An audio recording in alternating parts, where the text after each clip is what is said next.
Hello to all the fellow movie fans out there. Today, we're going to talk about the movie The French Connection. And I'm going to tell you my answer to how I feel like it holds up in 2022. It's a pretty old movie. And I'm going to tell you if I think it's a top 1,000 movie or not.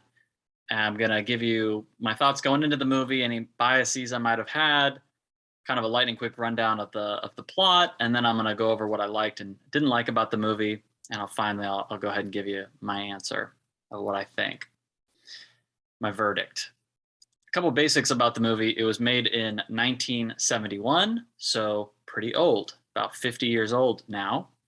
And it's currently rated at a 7.7 out of 10 on IMDb, which is a very high rating. Of course, that's pretty much all I do videos on is these very highly rated movies. And that actually puts it in the top 1,000, kind of on the lower end of the top 1,000. It puts it at the number 892nd movie of all time. 892 is where it's sitting right now of all time on the IMDb top 1,000 list. So before I went into this movie, here's what I was thinking. Not very much. I'd heard the name several times. I'd always heard of the French Connection, and it was actually really on my mind recently because I've been dying to watch this movie, The French Dispatch, which is the new Wes Anderson movie. Haven't gotten around to it yet still. And I kept confusing the name into The French Connection. Every time I would think of the movie The French Dispatch, I would always think of the movie The French Connection. Didn't know anything about it. I had just heard the name so many times. I knew it was some famous movie, some big popular movie from the past. And I would be thinking about it and talking about it, and I would always confuse The French Dispatch and The French Connection. So I was hanging out with a couple friends of mine. We were looking for a movie to watch, scrolling around. We were on Hulu. We went to the award-winning movies on there, scrolling around. There it was, The French Connection. And I said, all right, how about that? Now I can finally know what in the heck this movie is, and maybe I can stop actually confusing these two movie titles over and over again. And we saw it was a crime movie, was in the mood for that, so we decided to go ahead and watch it. Aside from that, didn't know anything about it. You can look at the kind of the picture of the title, and you can just tell it's some kind of a crime drama movie. That was all I knew. So now getting into the actual movie itself, trying to be kind of spoiler free here in case you want to stop and watch the movie and not have it spoiled for you. It's a cop movie. It's about a couple cops, a detective movie. They're trying to figure out what's going on with these criminals. There's some crime taking place. And most of the movie is them kind of following and tailing these criminals, trying to figure out what they're up to, what they're doing. They know there's something going on, and they're trying to figure out what it is and, put a stop to it and figure it all out and make some arrests and things like that. So now moving a little deeper into it, and here comes the spoilers. So if you don't want any spoilers, you might want to go ahead and turn it off at this point. And I'm actually just going to kind of go through some of the main plot points by actually telling you what I think about the movie, because it's pretty closely intertwined with the actual plot of the movie. Not a big fan of the film. Didn't really like it very much. I'm really surprised it was a 7.7, honestly. Also, spoiler warning for my final conclusion about the movie. It's not going to be hard to tell as I go through this. And I feel like, just to start with, to break down some different scenes of the movie and what I thought, I feel like the movie had kind of like three parts to it. It felt like kind of a three-part movie. Part one to me is, in a somewhat generic way, they're introducing the characters. They introduce the police characters. They're going around and kind of like fleecing people or frisking them. And you get to see a little bit about their personality. And then you get a little intro to some of the villains in the movie. And then as soon as that's done, there's just this really long stretch, what feels like forever as you're watching the movie, of the police just tailing these people around. Like they're either following them in their car or they're following them on foot. And most of it is mostly silent. They're just walking around like a lot. They're either just driving around and trying to keep up with where the cars are going, or they're walking around and just trying to keep the right distance, or they're literally just standing there in silence. Like there's this one scene where the main character is just standing in the cold, just being cold. He sees some of the villains, but he can't hear what they're saying. They're in a building, and it just feels like it just goes on and on and on and on and on. There is so much of that, so much walking, silence, standing, driving around for like the whole, what I've considered like that's part one. With that said, I'm actually going to give a little bit of a positive point on this because I felt like it was a little different. Had never quite seen anything like that. And what I thought was kind of cool and that I liked about that was I felt like it gave a little bit of a view into the lives of what it would actually be like if you were actually doing that. In most movies, they probably kind of like whitewash over this kind of stuff. Like, you just get a little glimpse of them sitting in their car and then like something would happen across the street in a house and then they get out of the car and go, or whatever the scene is that happens where they're like stalking some villain trying to figure something out. They're very short and then boom, some kind of action thing happens. Like stuff is happening the whole time. But when you watch this movie and you see all of this just walking and standing and driving, trying to follow these people, I feel like it kind of gives you a sense of what that would actually be like in real life if you were actually doing that. And I actually thought that was kind of interesting, like learning.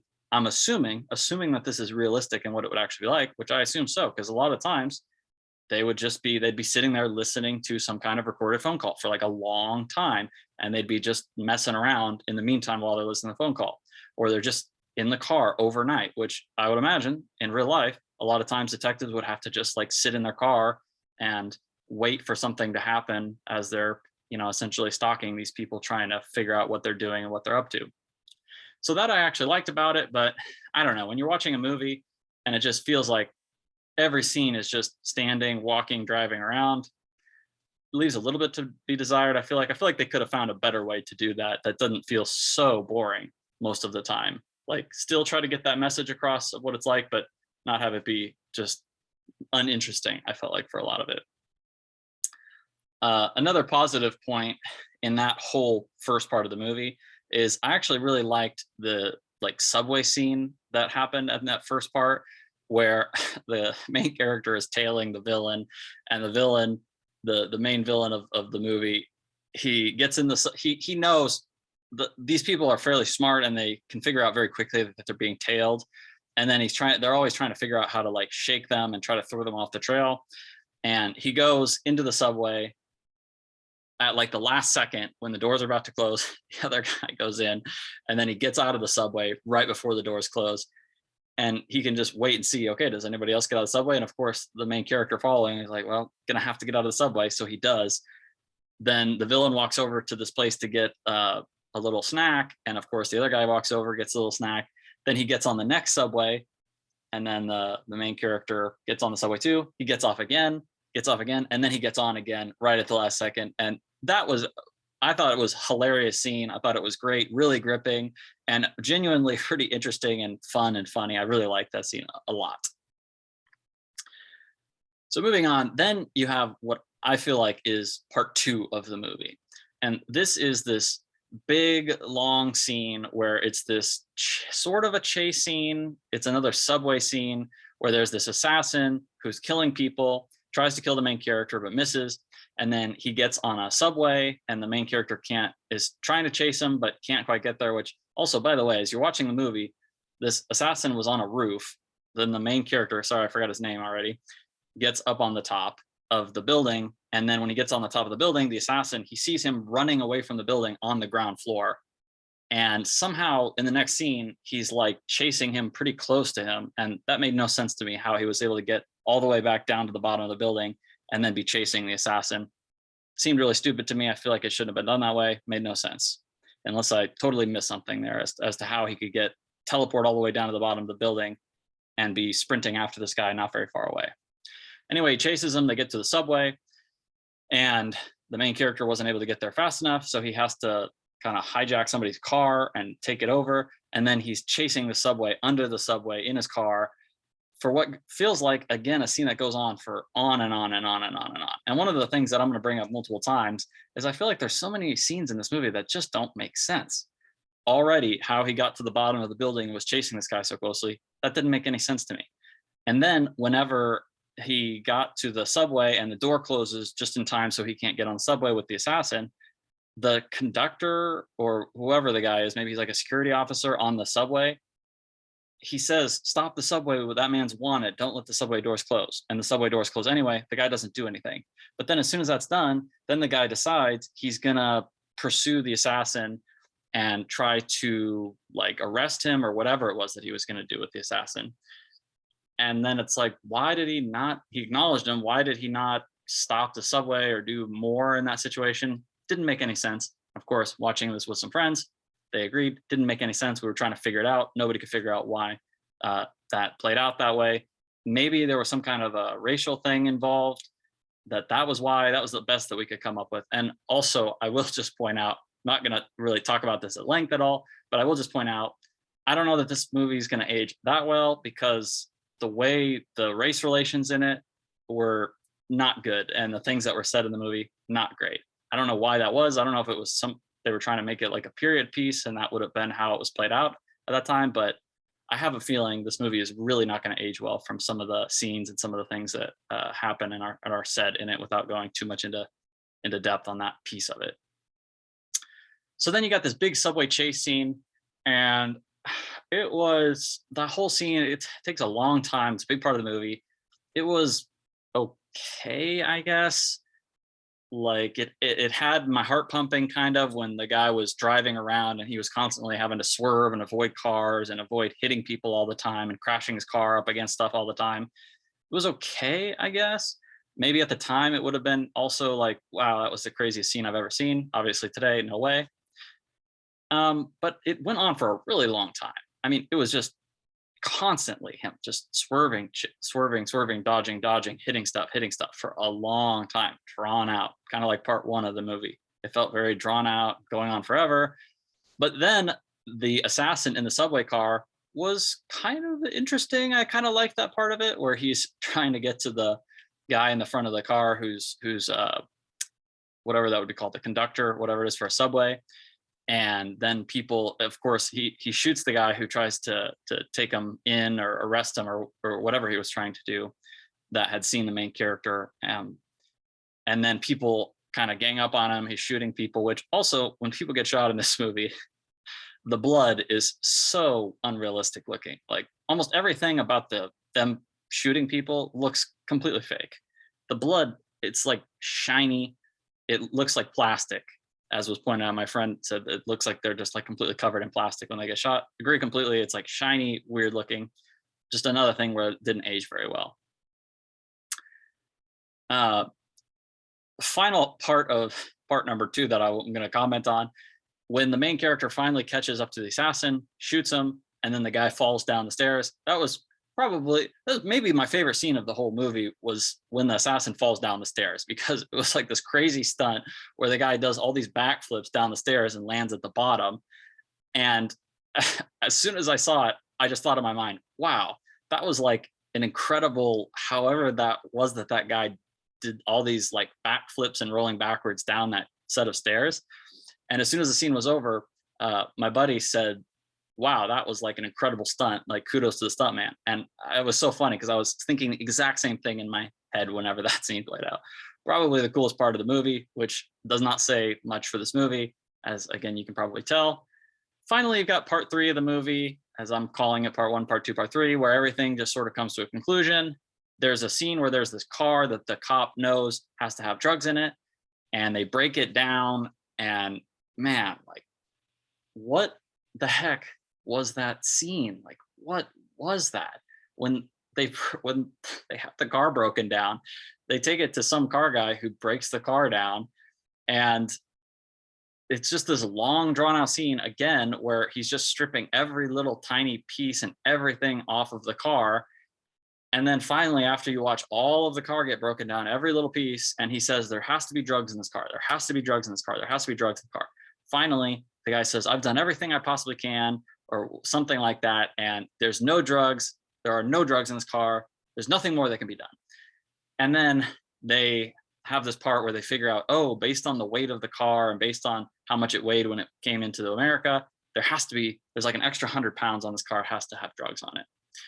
And then the guy who was the car guy who was breaking down the car, he randomly says the sentence that's like, it can't possibly be the case because I've stripped every single thing you can possibly strip off of this vehicle, except for whatever it was called, like the rocker plate or something, some specific term. like rocker plate. Said, I've taken every single piece off of this car, so there's no possible way. I took everything off of it except for the rocker plate. And then it's like, okay, well, then that's where the drugs are. And then they just decide, okay, well, then we're going to go check in that one spot that for some reason you didn't check.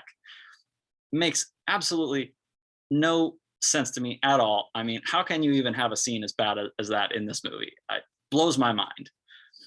It's like, okay, well, if you've stripped everything of this car, he's been telling you the whole time there has to be drugs, and you know specifically already that there was a spot you specifically didn't check in the car.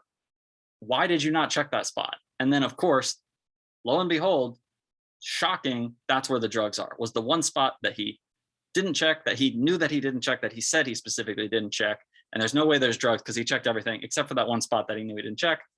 Turns out that's where the drugs are. Wow. What a terrible scene. Horrible. Oh my gosh. I can't believe how bad that scene is. And at the end of the movie, there was just so many things that were completely ridiculous. Like the way that the cops got to the final crime scene at the very end, like the way that they acted, the way the whole thing played out, the way the cops were acting. One of them just runs out into the open and gets shot after both sides are already shooting at each other. Everybody's taking cover. One just runs out in the open and gets shot. Makes no sense. Like, surely that's not how you would act in real life when there's bullets flying. You wouldn't just run out into the open and just get shot like that, I assume. And finally, when the main character goes in the building and then shoots the other cop by mistake, man, like that seems so stupid to me. Like the guy appears, he just shoots him instantly. I feel like there's just no way that that would happen. And he had just seen his other cop buddy who he didn't shoot instantly in the same building. Makes no sense to me. He was just, the movie would have you believe he was just so convinced that that was the evil guy for sure, that he just shot without doing or thinking anything. But you've already got him trapped. I mean, why would you do that? Makes no sense, again, to me at all. And ends up being terrible because then it's like, oh, I'm assuming it's supposed to have some big meaning in the film, like some grandiose interpretation of his character. And because the other guy, I believe, was the one who kept saying that he had got some cop killed in the past, but I thought it was horrible. I will give a tiny positive point at the very ending, which is that when the credits roll, they say what happened to all the different characters. And I was actually kind of left wondering what happened in the end, because there's this gunshot, and then as soon as you hear the gunshot, the movie ends and it says what happened to all the characters. And they say both the main character, all the main characters, the two main characters survived and are still alive, but the main bad guy, he just disappeared. So it kind of seems like, oh, he must have got away. And I was kind of confused, like, okay, well, I don't get it. What happened? What was that last gunshot? And I was like, okay, maybe that's kind of interesting at the film. I actually have to think about it and figure this out. And I brought it up, and then my buddy who I was watching it with just pointed out, oh, well, that just meant that he killed the guy. That was the gunshot, and they must have just got rid of the body or something. And I was like, oh, okay, yeah, that makes sense. Actually, that's not that complicated. I should have figured that out. So there's really nothing that interesting then, actually. That's pretty much the end. But then as soon as we were all done with it, me and my two friends I was watching it with, then we were all kept wondering about all these random things about the film that made no sense. Like, for instance, the movie starts with somebody getting killed by this assassin. And we were wondering, why did that happen? Did it have like any actual connection ever? You know, when usually in movies like this, like Lucky Number 7 is a perfect example of another top 1,000 movie. Starts almost exactly the same. Guy gets killed at the beginning. It's a big crime movie. You figure out eventually what happened with the killing at the beginning. You assume that it's going to have something to do with the movie that you're watching, but turns out, as far as we can tell, had nothing to do with the movie. And it was maybe just to like establish that this character was an assassin, which I feel like that's a really mediocre way to do that. If that's what you're trying to do, you're just trying to establish he's an assassin, so you just show him killing a guy, has nothing to do with the rest of the movie. No connection. The movie may be called The French Connection, but tons of stuff that happens in the movie, I will tell you, has no connection to anything else in the movie, despite the name of the movie. Little ironic, I guess.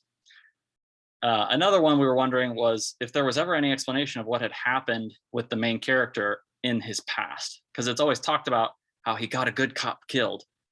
They keep saying, you got a good cop killed. You thought something was going on in the past, you got a good cop killed. That's it. You never get any more from that, as far as we could all tell. And we were wondering, like, did anybody figure out like what was anything about that? Nope, nobody figured anything about that. As far as we could tell, again, no, there was no reference to it. It kind of connected to the rest of the movie, but like you're left wondering, well, what's he talking about? Could we get any kind of explanation or anything like that? As far as I can tell, no, that's the conclusion. So that felt like another thread that was pretty mediocre, honestly. So in the end, just wrapping up here, getting to my final verdict, I don't understand. Why is this rated so highly? I don't get it. I honestly have no clue how this could have possibly gotten as high up to a 7.7. I'm racking my brain here trying to figure out why there would be so many people rating this like 8, 9s, and 10s out there. So if you think this is an 8 or a 9 or a 10, please comment and let me know why. I'm honestly genuinely curious. I'm trying to figure that out. I assume, like, what could it be? It has to have something to do with the time period of the release. Like, again, this is a 50-year-old movie from 1970s, like the beginning of the 1970s. I guess it had to have been really good back then because, man, to me, does not stand the test of time. Like, there's even all, it's so cliche, I feel like a lot of the time too. Like, there's all these lines that I feel like have become complete cliche. Maybe it was a time period. Maybe back then these weren't cliches. Like, did this movie invent a lot of this stuff? Like, there's all these lines throughout the movie. He's a good cop. He's a good cop. And then this other guy's like, he got a good cop killed. In the past, he got a good cop killed. And then the movie keeps going. And then the chief is like, I'm taking you off the case. And there's this stuff kind of like he's like a rogue cop. All these things to me are so cliche. They felt super cliche in the movie, but I just couldn't help but thinking, are they cliche because this was like the first movie that ever did any of this stuff? And like every movie after that was based on the French Connection. Maybe that's it. Maybe they invented all these stereotypes and all these cliches, but it's 50 years old. To be honest, I don't have a great context at the moment to say. So my final verdict is this. I'll do the rating and top 1000 and how does it hold up? Is it a top 1000 movie? Does it really deserve a 7.7 on IMDb out of 10? In my opinion, absolutely not. There's no question in my mind. This is way overrated. My rating, so I watched it with two friends of mine. They both gave it like a 6 or a 7. I said, I'll give it a 4. I couldn't possibly go higher than a 5. And after we talked, we all agreed we were all going to give it a 5. I was going to come up from a 4 to a 5. They were going to go down from a 6 or 7 down to a 5. So that was where we all ended up. It's fine. I'll give it a 5. Maybe it's more of a 4 to me, but I'll give it a 5. And I just still racking my brain again, trying to figure out how this is so highly rated. Is it a top 1000 movie? In my opinion, absolutely not. Absolutely not. This thing needs to go down, get kicked out of the top 1000. I guess I'm glad I watched it because it's such a famous movie, but man, wow, not good in my opinion. And how does it hold up today, 50 years later after it was released? In my opinion, horribly. Horribly. I feel like there's got to be so many other movies from around that time period that did not age so poorly. I'm going to have to watch more movies like that to be able to back that up a little bit better. But it didn't age well at all for me. One of the only things that requires any kind of an effect is the blood. The blood looked terrible. At the very start of the movie, when the assassin kills the guy, it looks completely absurd. Whenever it's like there's like this quick shot of his face with red, quick cut, and then quick cut, he's dead and covered in this fake blood that looks completely unrealistic. I don't understand how back in the 70s the blood could have been so unrealistic looking. I mean, just get like food coloring in water red, it would have looked so much more realistic than the blood in this movie. It was crazy. And again, the story, not good. So many of these scenes that made no sense, left you confused. And so many of the things, like I pointed out about the different scenes, they just don't hold up at all. It feels like a pretty old movie. Even some of the racial stuff in the movie, not going to age well, in my opinion. So, in my opinion, doesn't hold up at all today in 2022. Absolutely not a top 1000 movie. Needs to drop. Maybe if more people watch it, maybe it's mostly just people from that time period that thought it was great then, but I don't think that it's aged well. So I have a feeling it will end up dropping off the top 1000 is my guess as more people watch it from today. So thanks for watching. That's my final conclusion. Let me know if you agree or disagree. I'll be quite curious, especially if you disagree. I'd really be curious as to why you disagree and what you think I got wrong on that, or why it was so much better in the past or anything like that. See you later.